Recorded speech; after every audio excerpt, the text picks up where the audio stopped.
the desert of the real.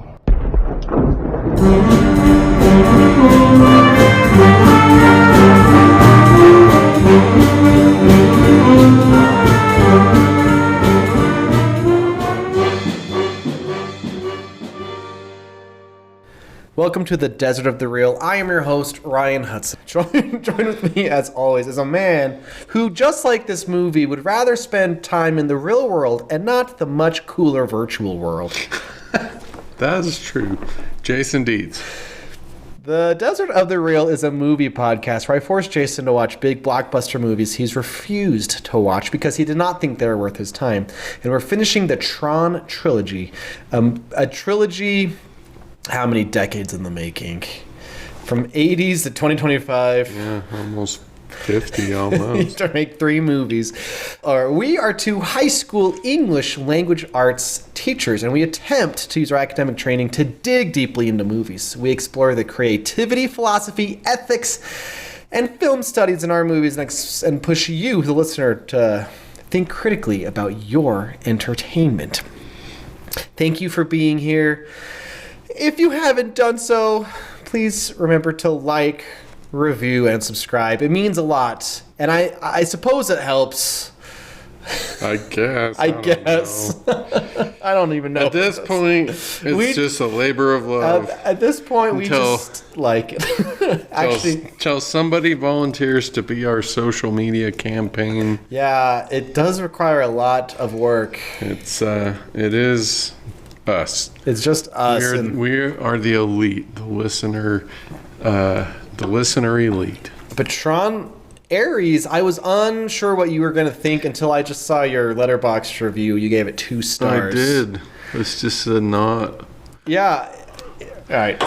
Let's jump in. It's just a not movie. Like, there's nothing new, nothing. I mean, I kind of disagree. With the new. Like, it is cool how the cycles leave their thing in the real world. Like, visually, I guess there's some new stuff, but as far as the characters, like, I don't know who that guy is, but he's just Jared Leto.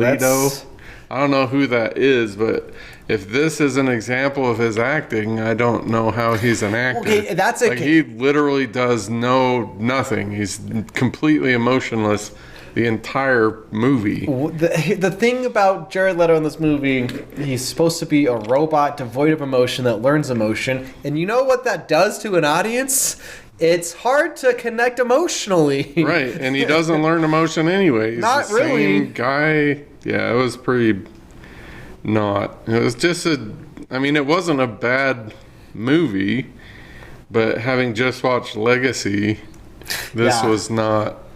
And on Legacy, when we talked about it, is like constructed to be crowd pleasing. It's like, let's add, and I like it a lot, but it is made to be, let's make this one super awesome. And right. You can jump in without having to see the one from the 80s. Right. Here's all the cool stuff. Right. And it not as philosophically deep as the first one. Also true. And then you get to the next one, Ares, and like, well, what do we do now? Not much. Jared Leto is interesting. Or Leto. I guess I don't know which one it is. I have no idea. He's had an interesting career. I should say that he does have some alleged allegations about him, and I don't know all of those details. So, like, if he, people have said he's done some bad things. Let's just say that right off the bat. But then there's, like, his filmography where he actually is like an Oscar winner. Like he likes to be super dedicated to his roles. So like he's trying to be like Christian Bale. Kind of. No, like literally. Like, so for example, there's one movie where he plays the guy who kills John Lennon. And as an actor, he purposely gained a ton of weight for that role. Oh, wow. And stuff. He was Angel Face in Fight Club, the one guy that gets beat up because... You've seen Fight Club. Yeah, once. And it's like he was just so good looking that...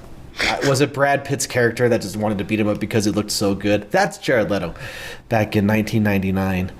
But I remember there is a horribly super depressing movie called Requiem for a Dream, which is about people getting into drugs and their lives fall apart. That's the movie. And it's good, but it's so upsetting that's like, I don't need to watch this ever again type of movie. Okay. It's got like an iconic score, soundtrack-wise and stuff. But I remember I was just like, who is this guy?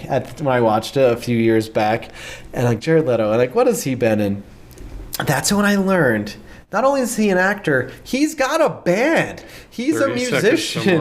I'm like, I know some of these songs. That's this guy? And I texted Mark, my twin, and I was like, Jared Leto. And he's like, what? Jared Leto. And like, this is all a text. What are you talking about? Jared Leto, 30 Seconds to Mars. It was like, it's a revelation. I was like, that's that guy? Because my older brother was big into their music and stuff. Oh. He was in Lord of War, a movie we watched on this podcast, and I don't remember him. He's the brother. He's the brother? Oh, yeah, of course. He also went full in on his movie Dallas Buyers Club, which I think is a movie... Well, I don't know what it's... I've never seen it. I think it's about AIDS or something, but he went full in acting-wise, and he got the Oscar. But then what kind of, I think, lost favor with fans, or at least fanboy people, is he was the Joker in Suicide Squad. Okay. And... that's naughty. Well, it's just, how do you fill Heath Ledger's shoes? The Suicide Squad said you don't. In fact, you insult the legacy of what the Joker is. It's not a good movie and it's stupid, but it's like Jared Leto's doing a pastiche of the Joker, kinda. And then all these actors in the movie was like, yeah, Jared Leto, he sent me a dead rat because he was in character. And it's like, method acting doesn't involve torturing your fellow actors. You know what I mean? And so it's like, Jared Leto, is he questionable? Then the other thing, which is just interesting, is he's kind of just found himself in movies inexplicably. Like I said last week, he was in Morbius, which is a movie about a Spider-Man villain. I have not seen it. I hear it's awful. It bombed, and then fans petitioned to get it back in theaters. They put it back in theaters, and it once again made no money again, which is funny, kinda. I'm not gonna lie. Like he was in a fat suit, bald cap in The House of Gucci, which is kind of an ensemble movie with a lot of actors in it. But then he was in The Haunted Mansion, doing... Oh, really? He's a ghost that his voice... it's not even him or his voice, but he's in there. He's in this movie, and he's like in Monsters of the Universe. And some people are like, why do you insist on being in all of these things? Like, why not? I don't know. He's just... Maybe it's because of the allegations. He just kind of has gained this reputation of being like, why does it have to be this guy? Oh. I don't know. I kind of don't have any strong opinions either way, but... Yeah, I don't... Either you hate him for being in the stuff you already like, or you just don't like him because of what he's maybe done or maybe not done. Oh. I will say he is Skeletor in Masters of the Universe, and he is the best part of that movie. Okay. Like, every single thing Skeletor says is like, wow, this is a lot of fun. And then, like, the rest of the movie happens. Well... Anyway, sorry for the... No, I was just very surprised at how wooden... he was the whole time. Yeah, and it doesn't help that, like, the people from Tron Legacy aren't even in this movie. It's just all new. Yeah. Well, and we've already seen quote-unquote robots interact, and they don't interact like that. That's a good point, Deeks. Like, we've seen Tron, we've seen all other of the programs? people in... Right. No one in this whole quote-unquote universe is like that. I don't know why he is. That didn't even click until just now. It's not even a good excuse. Right. He can be a normal dude. He could be interesting, and it could be just... Yeah. Huh. Wow, you just ruined the movie a little bit more. Well, buckle up, because... No, I'm just kidding. It wasn't a horrible movie. Right. It's kind of just okay. It just was... And a thing. I'm going to say this right off the bat. I think the music is a highlight. You always say that. But it's done by Nine Inch Nails. Yeah, which I was. You are a metalhead. I looked them up. Or I looked up who it was because I liked some of it, and I'm like, wow, this is Nine Inch Nails because it doesn't sound metal-y at all. Yeah. Well, what's crazy is one of the guys in Nine Inch Nails, he's done a couple movies. One of the movies he's done is The Social Network. And if you think of that soundtrack, it's like da-dum, like piano music. Right. Ba-dum. It's the Nine Inch Nails guy. And I think he got... So he's got some chops then, is what you're saying. Exactly. And I think a lot of the sequences in this movie would be nothing if it had a normal soundtrack. Yeah. But because it's this weird techno, interesting soundtrack, it kind of makes everything more interesting. Yeah. I was watching, there's some scene, and I was like... I had the thought, I was like, I can't tell if the music is helping or hurting because it's so different, but at least I'm thinking about it at least. Yeah. At the very least, I'm like, at least the music's doing something. Yeah. Yep. Anyway, Deets, I hear you wondering... Wait, did you give more than 2 stars? I gave it 3 stars. It was like kind of like a down the road... That's interesting. Movie. Because we'll get there. Hold on. I hear you wondering, how did we... even get to Tron Ares 2026. Yeah, absolutely. 2025, excuse me. All right, so here's the thing. Tron Legacy was a success, but also a failure at the same time. Because $400 million just wasn't enough. Okay. They wanted to become a franchise like we talked about last time. But here's the thing. Like, it's not just the franchise. It's like, how do we get this movie into the parks and video games and merchandise? They still built a Tron roller coaster in one of the Disney parks. So it's like... Just even though it wasn't that big? Right, but it was like years afterwards. So it's either they have to justify the roller coaster by a movie, or is it just like, no, enough people are still interested. And, so it's like, if you're telling us it didn't get a sequel back then, but you still built the Tron coaster, I don't know. It's just Disney doing Disney thing. At the time, critics were mixed on Tron Legacy, and it kind of did the Star Wars prequel thing, where as the audience got a little bit older, it's like people like, no, we like that one. That was one of the good ones that you made, Disney. They tried to make a sequel almost immediately back in the day with the same director and everything, and it would have been called Tron Ascension. Sam Flynn would have been rebuilding Encom, Cora would have been in the real world, obviously. And here's the thing. It would have dealt with this idea of computers coming into the real world. Oh, okay. So it was laying the foundation for this movie. But I guess one of my biggest gripes in general, getting my own thoughts in the way, is this plot of the computer world coming into the real world is not what you do to a Tron movie with 15 years in between movies. This needed to be a direct sequel type of thing. Yeah. You needed to bring audiences back into like what makes Tron cool and interesting and fun, and then if you wanted to do real world stuff, that's the next movie. Yeah. I think fundamentally it's a misstep for this film to have it. I mean, like you always say, like these movies are just repeating the same thing, and I don't know how you would do Tron without doing this and not make it feel samey, but it just feels so jarring as a fan of Tron. Yeah. Feeling like, I don't know these people. These aren't the people I want to see interacting with the Tron people in the real world. But I feel like this plot needed to be like whatever Tron Ascension was going to be, essentially. Sure. Yeah. A couple years after. Anyway, 2014, there were completed storyboards, there were scripts, actors were going to come back, there's pre-production going on. And then basically Disney, which was looking for franchises anyway, basically elected to keep their established franchises going instead of attempting different ones. So Disney shot themselves in their own foot. At least as far as Tron goes. As far as Tron goes, because they just decided essentially to be, we're sticking with Marvel and Star Wars and our Pixar and animated movies, and we're not going to worry so much about other potential sequel franchises. Burned the bridge. Yeah. But by 2015, it was officially canceled.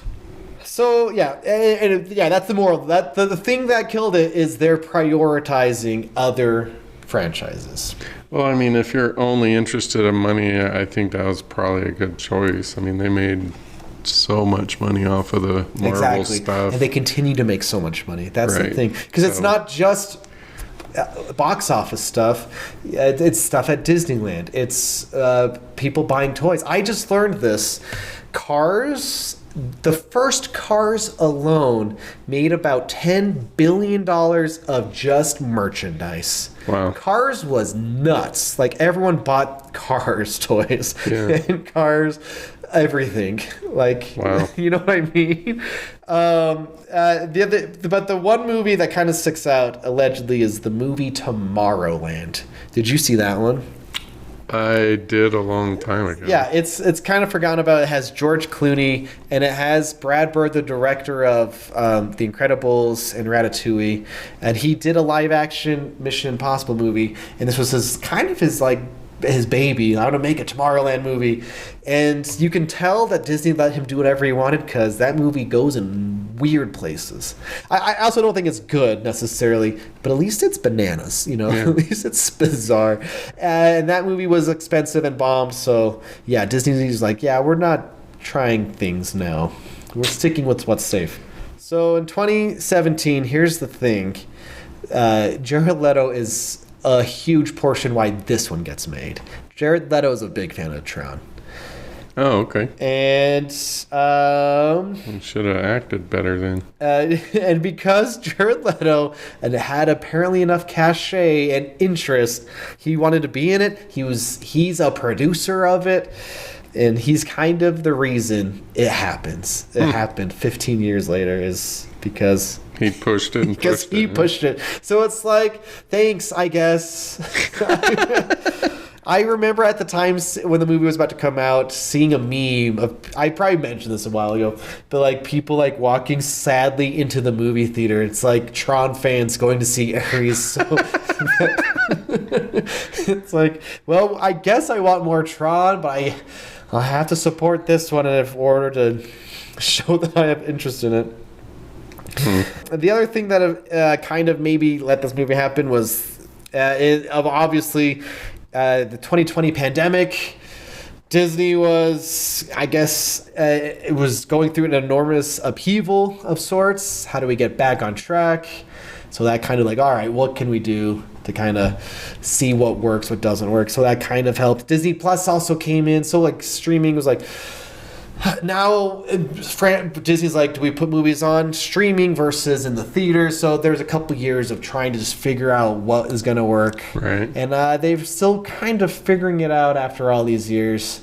You know, Disney, like they're babies. The things that stopped Tron sequels, Star Wars and Marvel, they've oversaturated themselves, you know. Right. There's a ton of TV shows, and so now they're like, whoop, we're stopping back, and I think they're still course correcting to this day. In fact, today, I didn't even see it because of all of it. There was a Marvel TV show called Wonder Man, and season 2 today was announced. It was canceled.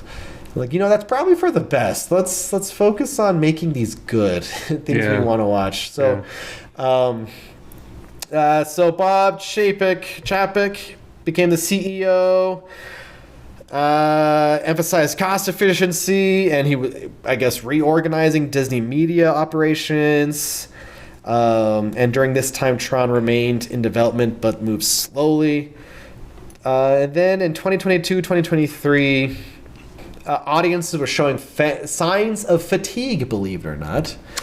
And what? Yeah, Disney's like, let's, you know, Disney is always, it's hard. Disney's complicated because I like Disney things, but at the same time, they're evil. Yes. Is that fair to say? I used to like Disney things. And yes, evil. So the director... Yeah, Joaquin Ronning. He's kind of just a Disney guy. Like, he did Maleficent 2. You know what I mean? Wow. It's... He's apparently involved in Pirates. Oh, yes, and he did one of the Pirates sequels. And, you know, if feels like, without knowing too much about the inside workings, it just kind of feels like when Disney needs a guy who can do something. But I don't know him well. He's from Norway, a small coastal town of Oslo.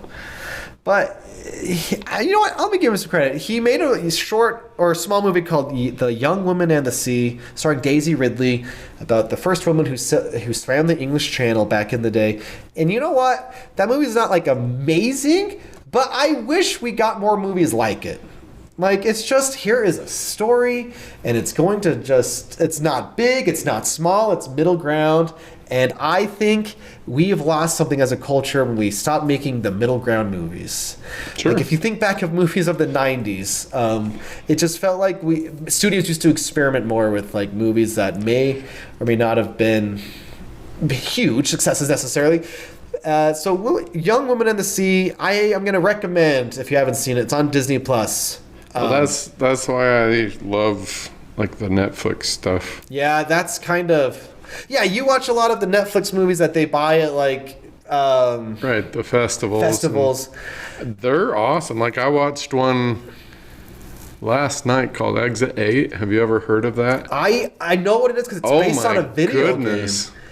It, like, as far as the cost of it, it had to have been less than $1 million.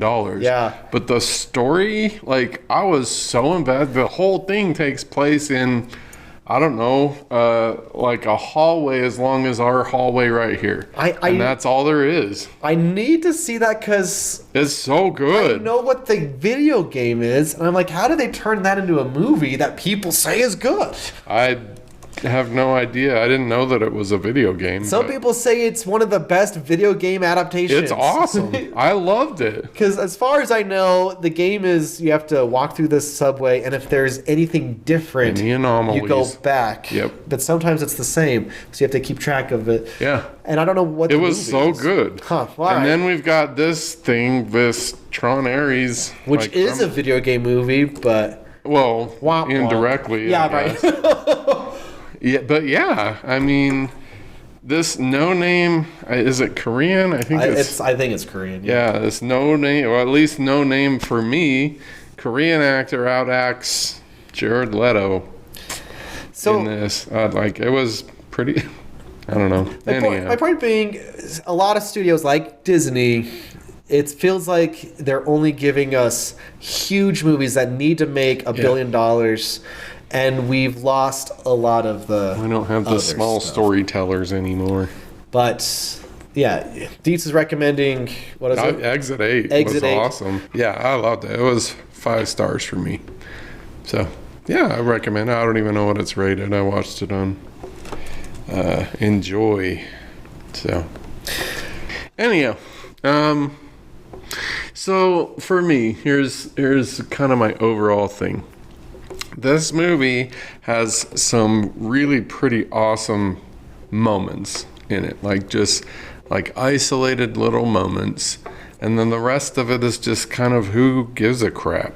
So my favorite moment of this movie, also the Athena character outacts everyone else in this movie, I think. That's the thing, because the bad guy, the human bad guy, right, kind of stops being the bad guy, and then she kind of takes over, and it's like this. And he's just should have done one or the other, or better mix of the both. Because you're right, she's kind of nothing until she is interesting, and then he's interesting, I guess, in air quotes. And then it's nothing. He's just one-dimensional. He's like, yeah, I don't know. Anyhow, there's this moment when Athena is her name, comes into the real world. She's attacking whoever I literally know no one's name in this movie except for Ares. Anyhow, she's attacking the quote-unquote good guys. The sprinklers go off, and she has the reaction that everyone else should have had. Like, she's just watching the sprinkler, like the water fall from the ceiling onto her hands, and she can't not watch it. It's so amazing, so unique, so new, so out of her experience that she has an actual reaction to it, and she's just watching it, and then the time runs out. That's amazing. That's how the whole movie could have been, should have been. But Jared Leto's character just shows up and is just like, oh yeah, this is same thing as I'm used to, and there's no change in his anything. It sucked. Yeah, anyhow, that was my favorite moment of this movie. She's just appreciating that. It's kind of a Buddhist moment. She's just right there in the moment. She has no future. She forgets the future. I'm supposed to be attacking. I'm supposed to be. And she's just there and appreciating the beauty of water falling onto her hand. It was great. The rest of this movie, I don't care about. Well, to add to that moment, I realized, besides when Ares, the character, mentions he saw rain, when the humans in the computer program, she takes a moment to look at the water too, but it's like little bits. It's like made a square. Oh, right. And that's guess true. the mere things of like they both appreciated the water droplets in either world. Yeah. Another cool moment, like right at the end when Dillinger, like the whole thing is falling down around him and he decides to put himself into the grid. That was a cool moment. That was a cool choice. Like, he doesn't know where he's going, but he knows he's not going to go to jail when he gets to the grid. He doesn't know anything about it. He's just this figurehead money-making guy, but... Did you see the mid-credit scene? No. There's he's in the computer world, and it's all kind of destroyed or whatever because of whatever happened. And he sees this disc, pop up out of the ground, and he grabs it, and it goes Sark. And when he grabs he starts getting a red suit thing. He's like, and his helmet looks like the helmet of Sark, and then it cuts for a sequel we're never gonna get. Anyhow, Bit is back. Bit's back, baby. That was cute. For full disclosure, the 80s segment, I know it's fan service, but I'm like, you know what? Yeah. I like this. I did like that I as like well. how it looks. I like a little tiny detail I love is he's standing up or whatever. Jared Leto's there. His character kind of jitters a little bit because in the 80s, to get them in the CGI background, they had to like manually put them in one place, and it like jitters a little bit from frame to frame. They do that on purpose, and it's like that's a nice little detail. That is a nice little detail. I like the way the 80s Tron world looks. Yeah. Bit's back. I like that all. I want to know how Flynn's Arcade is still there. Great question. Like he came out of that. I'm like, there is no way on earth. They're in New York, right? Yeah. No way, unless that's like a museum or something. No way. Because in the tower in the company they have a little museum. All right, then that building and everything in it is long gone. But they should have just said this. It's a secret room anyway. Sure. Or it doesn't matter. I suppose. Yeah. Whatever. I don't know. Other than, like, I have to admit that the real world transfer of the stuff from the grid was pretty cool. I know. It looked pretty cool. Especially the recognizer. Yeah. But that's like all of the commercials was the recognizer. Basically. Yeah. I mean, but it just feels wrong to do a Tron movie where most of the movie's in the real world. Right. I'm like, I guess. Yeah, I agree. I mean, anyway. I agree. That's all my pros. You didn't even know I was doing pros. Yeah, I know. Okay, one more thing. I thought it was really cool. Like the very first time when the grid stuff shows up, when he's riding his little motorcycle thing. He looks back, the cop's back there, and he turns on the exhaust. Like, I don't even know what that is. And the line goes right through the middle of the cop car. That was pretty cool. Yeah, that is cool. But, however, the whole chase, we were only with the people in the chase, but I'm like, they're leaving a lot of that line. What is going on? Right. People crashing into it. Like, we get one only moment where a guy looks out of like a coffee shop at the chase, but I'm like, we should be looking at. Yeah. I think it would have, I don't know, good world building to see people like, what is this? You know? Yeah. Because it goes on for such a long time. All over the city. I know. Yeah. Let's see here. Do I have any huge... Oh, do you know what the Akira slide is? No. There is an anime movie from the 80s called Akira. Okay. And honestly, if you are a lover of animation in general, you should check out Akira. It is rated R, even though it's a cartoon and animated. But it's kind of necessary viewing if you are like at least an anime fan or whatever, because like they put so much work into this movie, like how like the cities look as they're driving through on their motorcycles, and the monster thing at the end, just so much detail and stuff. But like there is just one moment in Akira where a guy slides his motorcycle sideways to stop. It is done in so many movies, especially animated movies, like any like TV shows, from Batman to Ninja Turtles to even the live action movie Nope to this movie where they stop a motorcycle sideways. It's the Akira slide. Oh, okay. It's just a little thing for the nerds. I didn't know that had a name. Cool. What? I didn't know that had a name. Yeah, most of them. Here's the thing. The movie, like the first 5 minutes, it's like, and Sam Flynn resigns. Yeah. And I'm like, screw you, movie. I got so mad at that. It's like, how are they going to explain that he's just resigned? Yeah, all right. He's gone. It hints at the very end he might go look for Olivia Wilde's character. Like, but you know, whatever. We're not going to see that. No. Nor do we care. Nor do we care at this point. So I don't understand how this is a 3-star movie for you then. I guess it's just because I think the real world stuff looks cool when all the lines are out. Right. The music, of course, but I don't. Maybe it's more. Yeah. You want it to be. I guess it's like, I guess I liked some of it, but it's probably going to whittle down. So for me, this is one of the top logically flawed movies that we've seen. Whoa! Yeah. Like the Flynn hideout arcade thing is just the surface of this.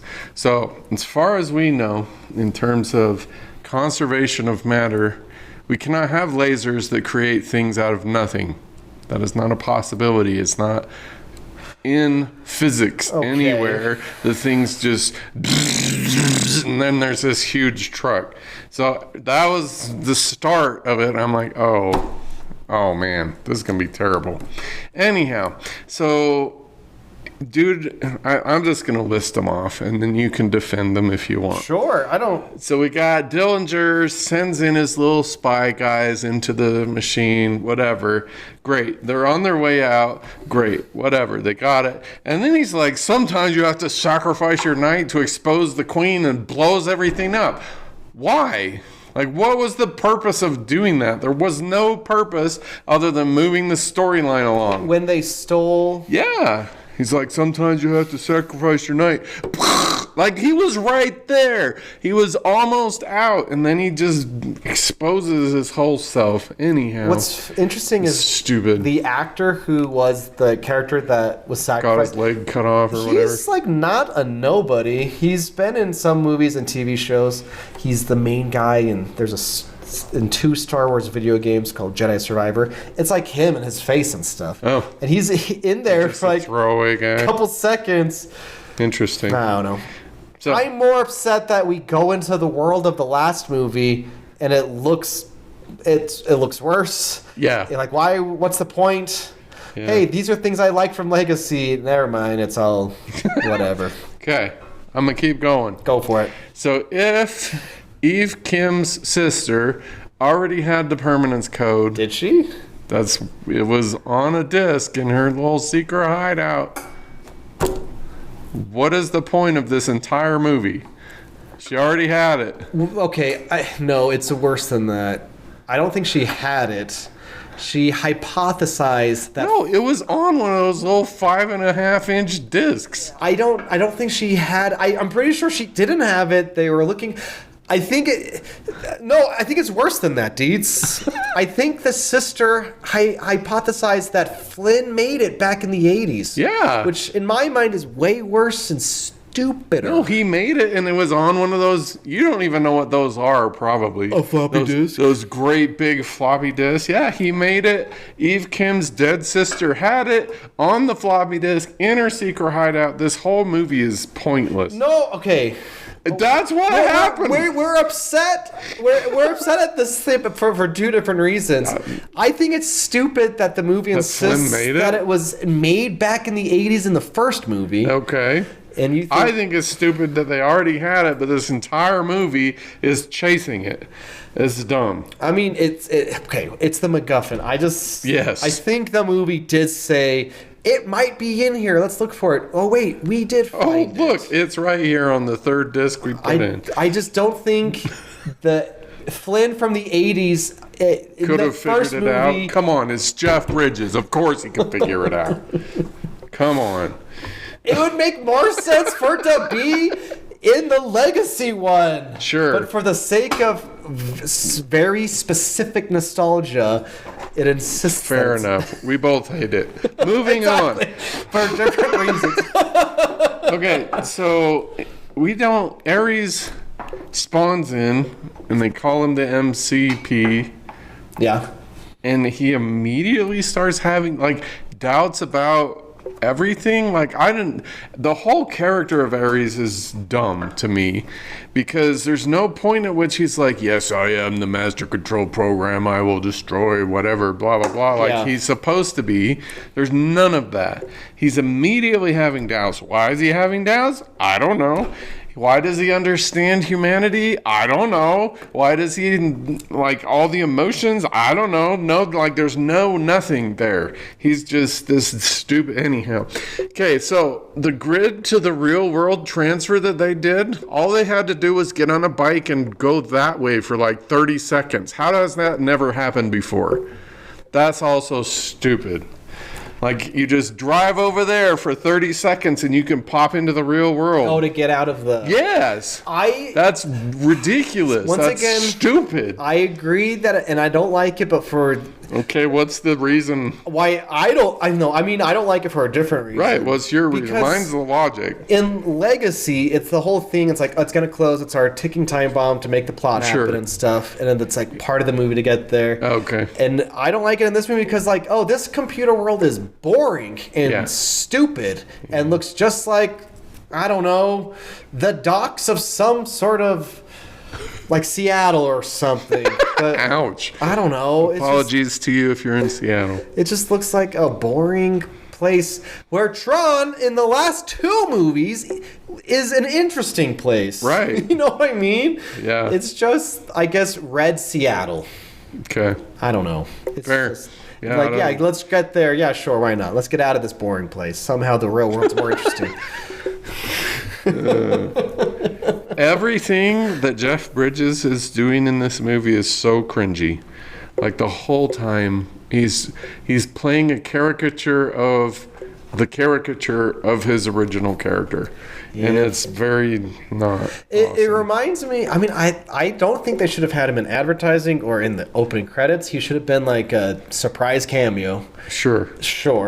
It makes me think of in Blade Runner 2049, another movie that Jared Leto was also in, by the way. They insisted on having Harrison Ford in all of the posters and advertising, where he kind of pops in super late to reprise his Blade Runner role. Right. It's kind of why do we need to advertise the legacy characters in this if it's just supposed to, if the movie's building it up to be a big moment and a secret in a way?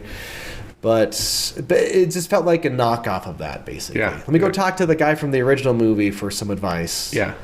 For some reason. He's just...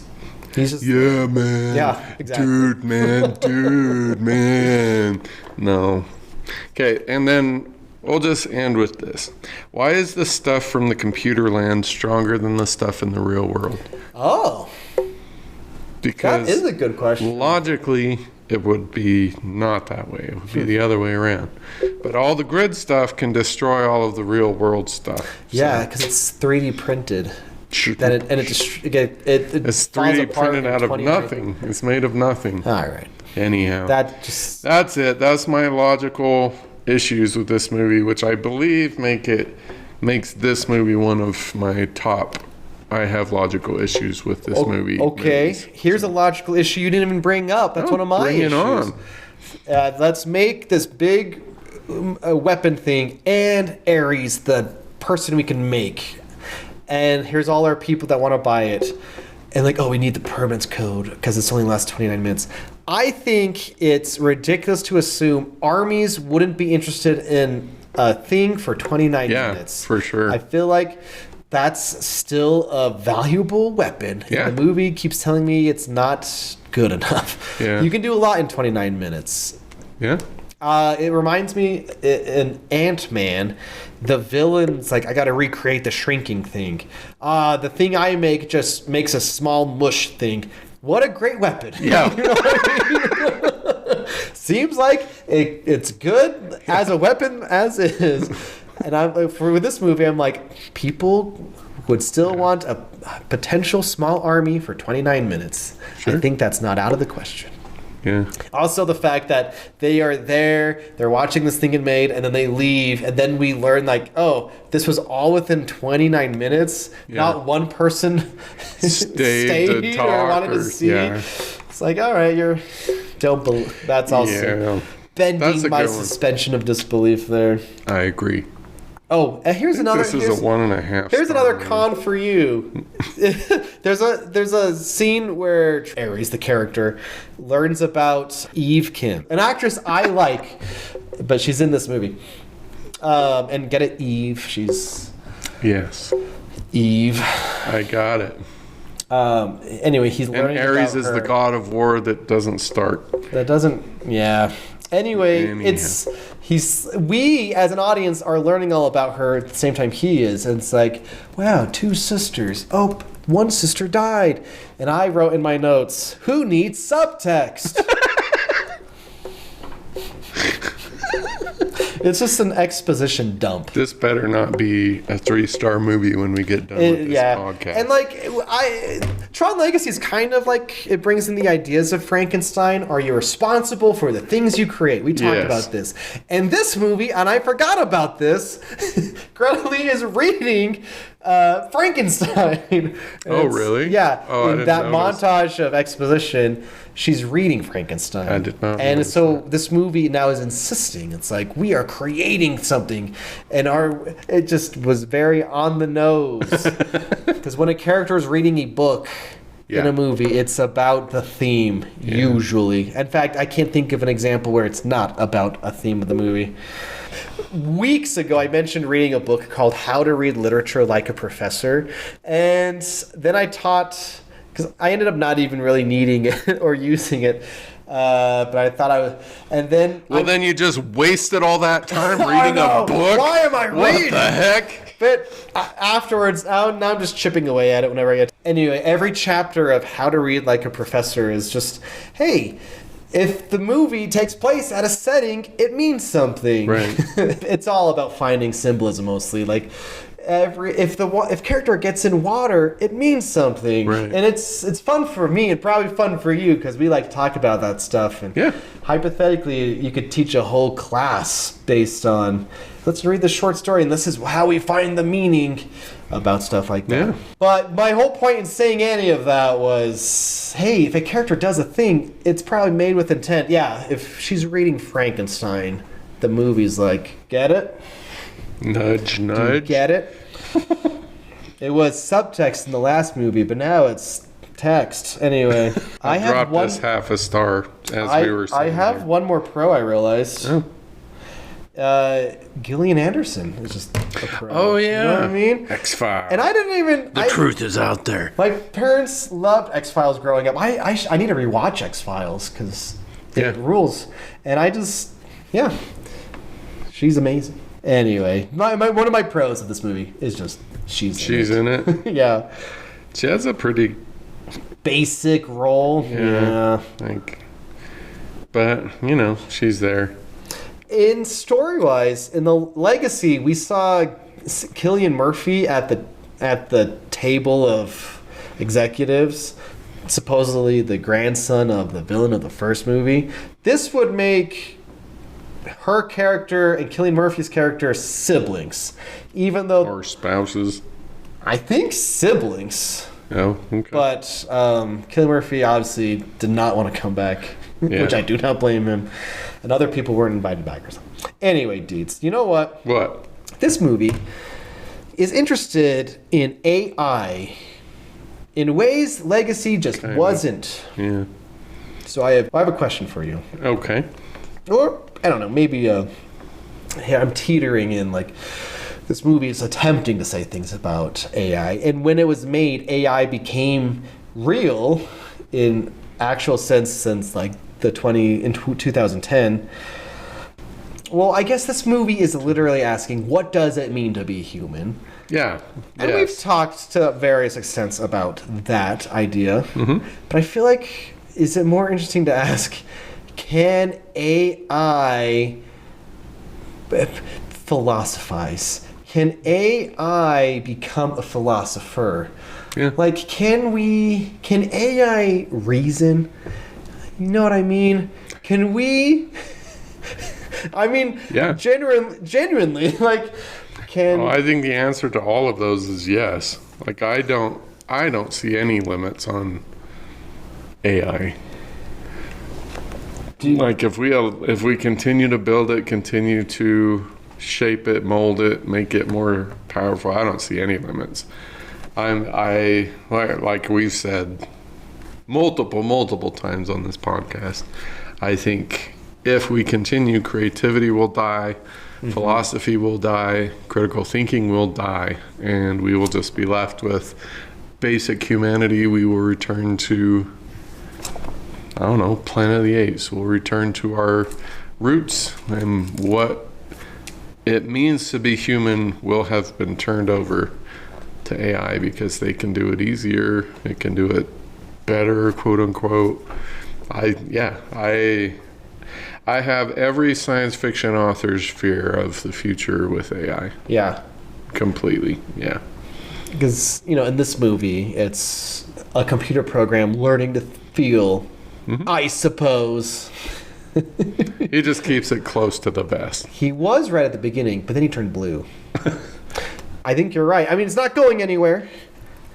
It might take over. It might be taking over. But, like, is there room for humanity and ideas and AI? There could be, but honestly, I think our problem is social media happened first. Okay, explain. Well, because social media has, like, made it so that we generally can't, like, I don't know how else to say other than we are unwilling to do hard things because it's not instantaneous. It's not this, like, if it takes longer than a minute to read, we're not going to read it. We're not whatever. And then right on the heels of that and the memes and the reels and all of that, we have AI coming. Yeah. And AI, not only will it do all of those things that, take longer than a minute to do, it'll do them far better than you could. Yeah. And so I feel like the social media then AI double whammy is probably, I think it will kill us unless our rising generation figures it out. And the last 2 years, in my English class, I've noticed at least for the dual enrollment students, a correction, a directional correction, where more and more of my students didn't have social media. There was a point 4 or 5 years ago where there, like, the 1 or 2 kids in a class that didn't were like the outcasty kind of, my parents won't let me, I wish I could. Yeah. And now these last 2 years, I have students that are themselves choosing they're opting out. They saw what happened to their older siblings, and they don't want it. So if that group ends up in charge, then I think maybe there is a place where AI can serve us without becoming our masters. Yeah. But if we continue down the, like, if it's hard, I won't do it. If it's difficult, then yeah, I'll phone it in or whatever, or I must be entertained all the time, or else I'm not. Yeah, if we continue down that path, then no, humanity will, as we know it, as creators, as thinkers, as philosophers, will end, I think. It is a pendulum, or I think we'll swing back. I maybe. So you don't think there's a point at which, like electricity, for example, once electricity was harnessed, that's not a pendulum. Like there's no going back from. I mean, I guess there is, but if somehow electricity stopped being harnessable all of a sudden, that would destroy society. Right. And I think AI may be like electricity, because AI has become such an integral, like my brother is a project manager. Yeah. It's such an integral part of how he does his job that I don't know if his job could be done without it anymore. And so I think AI may have already become so central to the way that we do life, that we can't swing it back anymore. It's just a matter of when are we going to put up the dam, I guess. Yeah, because the tricky thing, I mean, we're English teachers, so specifically we don't want kids to AI their essays and stuff. Right. That is a specific thing we have to go against. Because it replaces their ability to think and reason and carry extended argument. That's what I want to see they can do. I am finding that if they use AI, they don't even read the AI. Right. So it's Yes. That I do care. Yeah. If that's how we're doing it, yes. And the ones that I catch, that's exactly what they did. They leave in stuff like, if you want to make a stronger thing, it's like, you're not even cheating smartly right now. So, I don't know. I understand the argument that, like, AI could enhance our own natural abilities. Yeah. To do something that I came up with, my idea, my research, my argument, it was all of mine, and it just helped me. If we can get to that point, then yes, I think we're fine.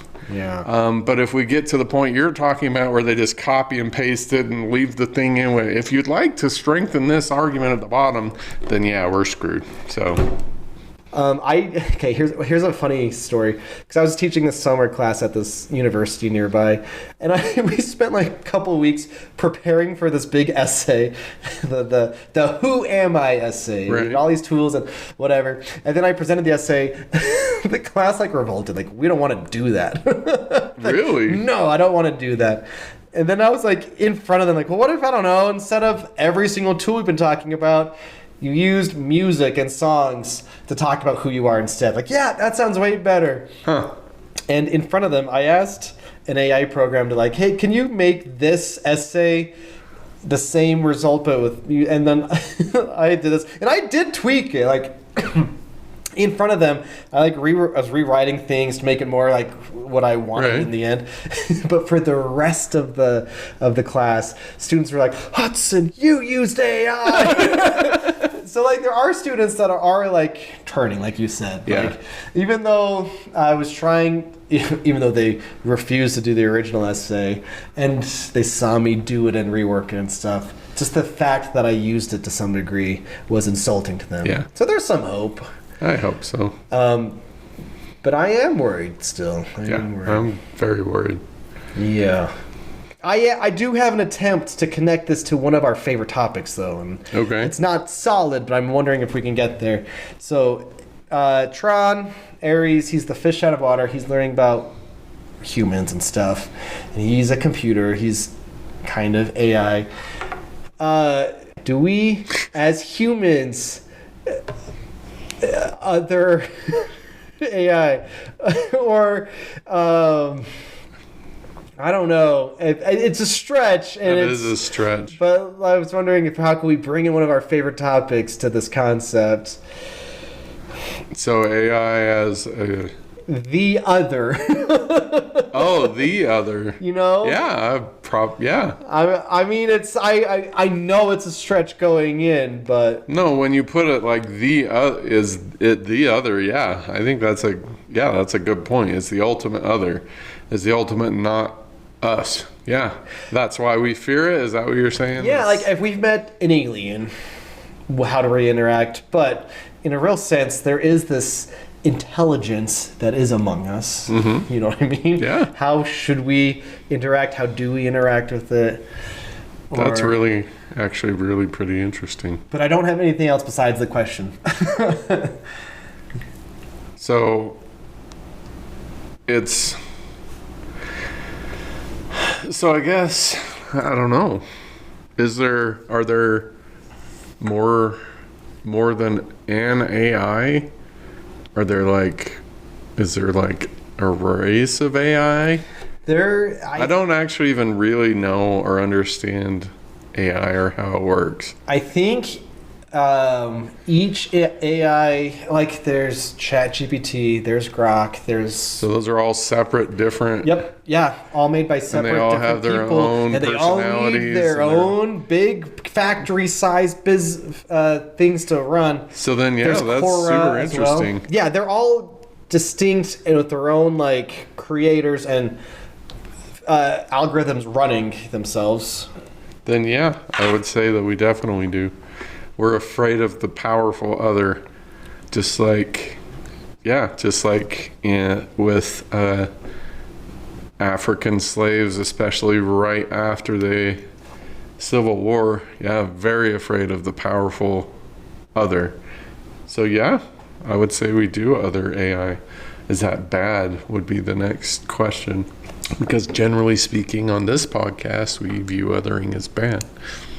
So should we embrace AI and maybe it'll be nice to us when it takes over? Say please and thank you to your Alexas, people. I don't know. That's a good question. There's an article called Patrick Stewart, AI and I Encountered the Bard. Resistance was futile. This journalist wanted to understand the Shakespeare sonnets better, so he asked a specific AI program called Claude, which you can download on your phone and use it just like any other AI.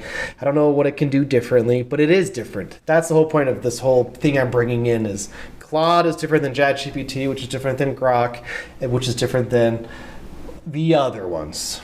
They all have different algorithms. This guy wanted to understand this 54 sonnets better, so he read it and then would ask Claude questions about the sonnets, and then he, for some reason, could email Patrick Stewart to get further insight. Dang, I want to email Patrick Stewart. I discovered he during the pandemic, Patrick Stewart read all the sonnets, and then afterwards they're like, hey, let's release an audio book version that people can spend money on. Here, Patrick Stewart listened to them and I think maybe talk about them. And so this journalist used Patrick Stewart and AI and Shakespeare sonnets to understand the sonnets better.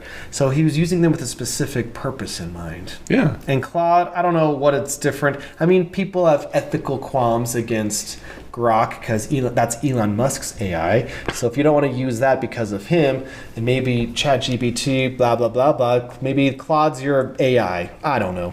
Sure. But it's kind of interesting, this idea of how do you... talking to AI. Yeah. So it looks like Claude would ask Stewart questions. It said each sonnet takes you roughly. This is the AI. Each sonnet takes you roughly 60 seconds to read, but these are no ordinary minutes. Your whole project here seems like a provocation to spend our minutes differently. With apologies, are you challenging us to engage? So that's very AI sounding. Yeah. And Patrick Stewart, the knighted actor, responds to the AI program saying, I like that. I thought of my approach to this work as an This is me doing Patrick Stewart. Yes. Really poorly. As a work to an invitation to the listener. But provocation is a far stronger word choice, and I think that Shakespeare wrote many of these sonnets with the same intent, provoking us to be present in mind, to be present in our humanity. And then Claude would respond, and it's... Anyway, the whole article lists this conversation between Shakespearean, famous actor, and AI about Shakespeare. And I think that's kind of where we're heading. We'll find... Viewing AI as an intellectual equal? I guess, at the very least, using AI to have a conversation. Or to bounce, to sharpen our own thinking. Yeah, I think that's, It's just an interesting practice. Yeah. This article is highlighting. Well, it can definitely help you clarify your own thinking, for sure. So, I don't know. We're, in new territory. So. But I wonder if that's, will we use it just to talk? But if it sharpens our brain, good. Yes, I would say so. If it helps us deepen our own understanding, yes. I think that's good. Thumbs up. But if it replaces our creativity, our critical thinking, our philosophy, then I think that's not good.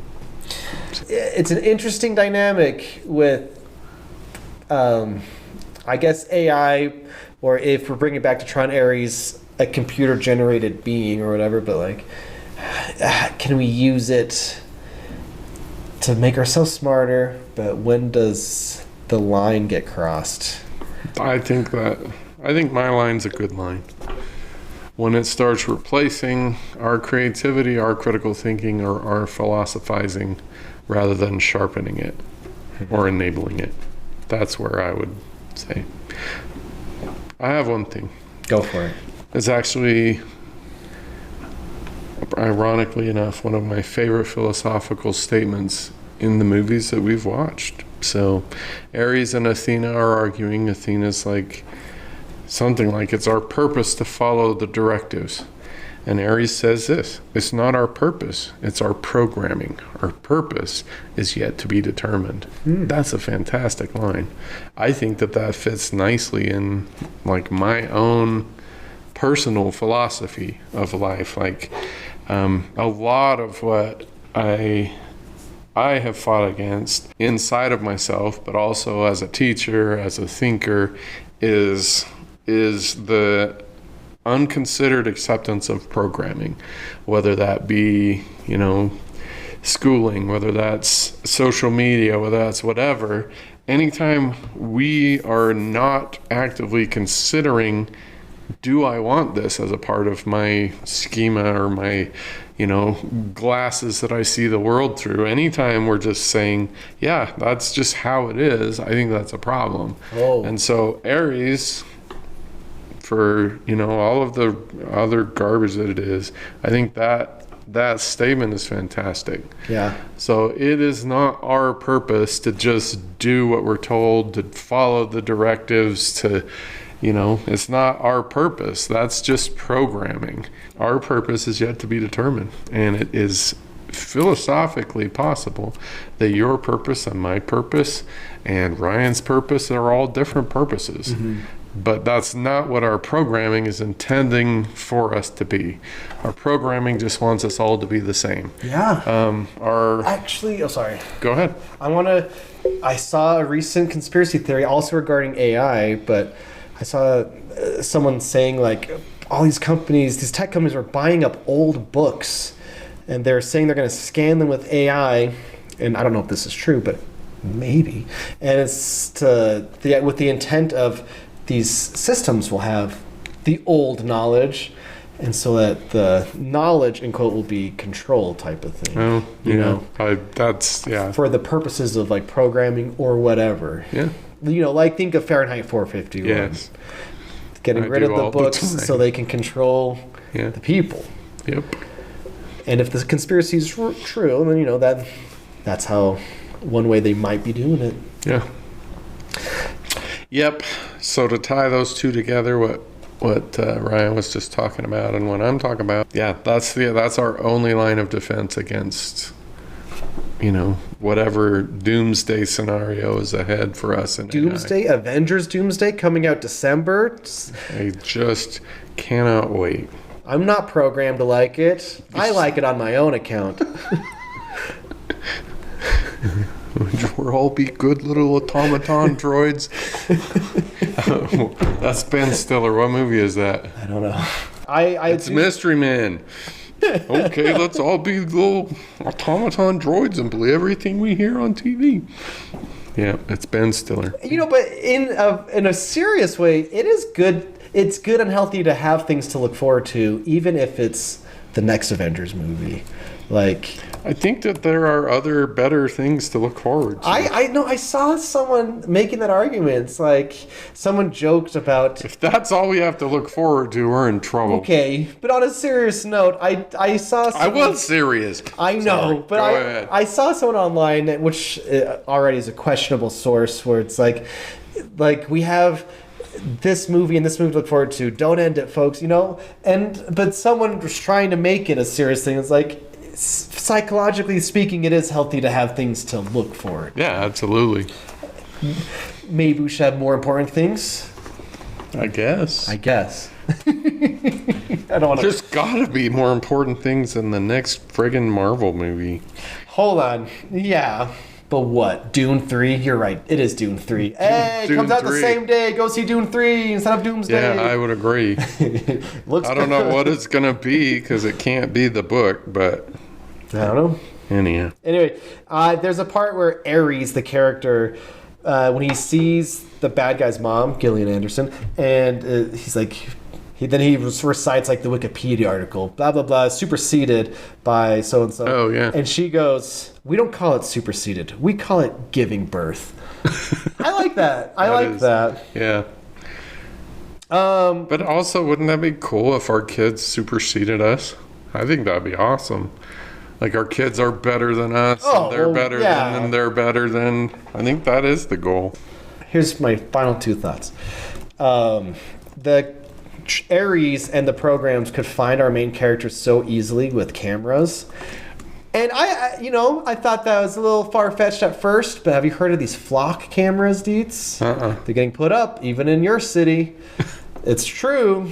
They're using algorithms and programs to know where everyone is and what we're doing. Oh, I have no doubt. Okay, and remember, dear listener, flock cameras are actually piñatas. So break the camera, because there's candy in there. I don't even know what a flock camera is. Just Google it while I'm talking. Yep. Camera. They are dystopian. Anyway, there is a part that They are piñata. There's candy inside flock cameras. Just remember that. Anyway, when he tells, I forget, I think it's when Ares is talking to Flynn, and he says where he's from, and Flynn goes, "Oh, you can't get there from here." Two things.